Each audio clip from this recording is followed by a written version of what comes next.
श्री श्री ठाकुर 134तम जन्म उत्सव ए उत्सव आपण मानकर सहित जोग देथिबारु निजको धन्यवाद धन्य मने करूछि।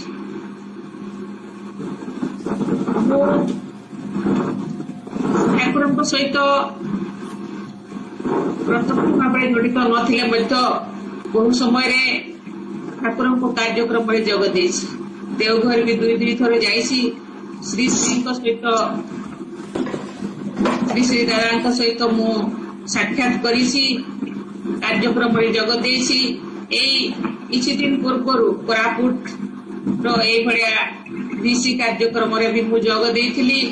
हमर एठी जो निगमानंद भाई अछन ताकर परिवार सहित मु अतःप्रत भाव जड़ित। आरंभपुर जो सत्संग अच्छी मु आरंभरू से सत्संग थी, किंतु परवर्ती समय मु विभिन्न कार्यक्रम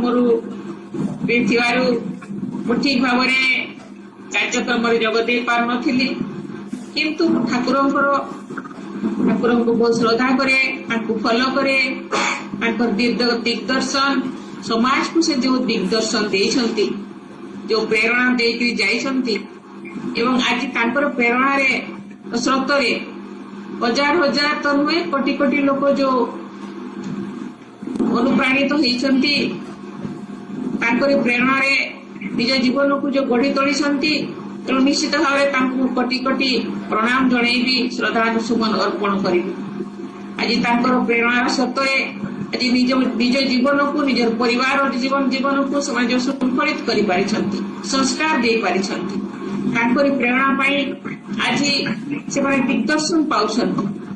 आज निज जीवन को किपरि भाव परिचालन करिबा केवल निजर जीवन संस्कार को संसार को किपरि भाव निज संस्कार द्वारा अनुप्राणित करिवे, दिग्दर्शन देवे, से सब कथा से जो कही जाइछंती, बाट देखी जाइछंती।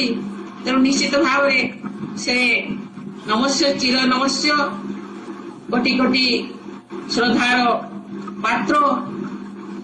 आज तांकर जन्म जयंती ये भाई भौणी माने श्रद्धा सहित भजन कीर्तन कले निश्चित भाव अनुभव करिछि, हृदयंगम करिछि।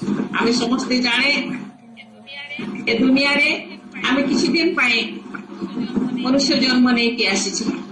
मनुष्य जन्मर उद्देश्य जीवन जीवार कला आमे जन्मरू पाई न था। ए गुरु को पाई आम जीवन को सुंदर करी गढ़ी तोड़िया पाई जो प्रेरणा, जो दिग्दर्शन, जो दृष्टि आमे जो पाइछे, निश्चित भाव आम जीवन आम परवर्ती जेनेरेशन से अनुप्राणित हो जीवन को गढ़ी तोड़े। आम समस्ते जाने जीवन में विभिन्न बाधा विघ्न रोग व्याधि आसी था, किपरि भाव सामना करबा, किपरि भाव अतिक्रम करबा एवं निजर जीवन शैली को किपरि भाव सरस सुंदर करी गढ़ी तोड़िबा पई से जो दिग्दर्शन देइछंती, से जो बाट बतैछंती।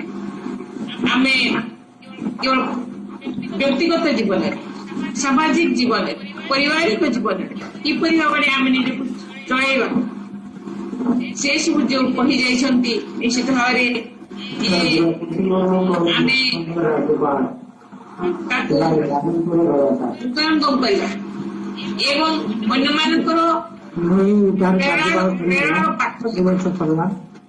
आमे यदि निजे किछि कले एवं ताकू जदि अन्य को किछि देखे न पारिले, भल बाट जदि न देखे पारिले, ताले हमर ए मनुष्य जीवन जन्मर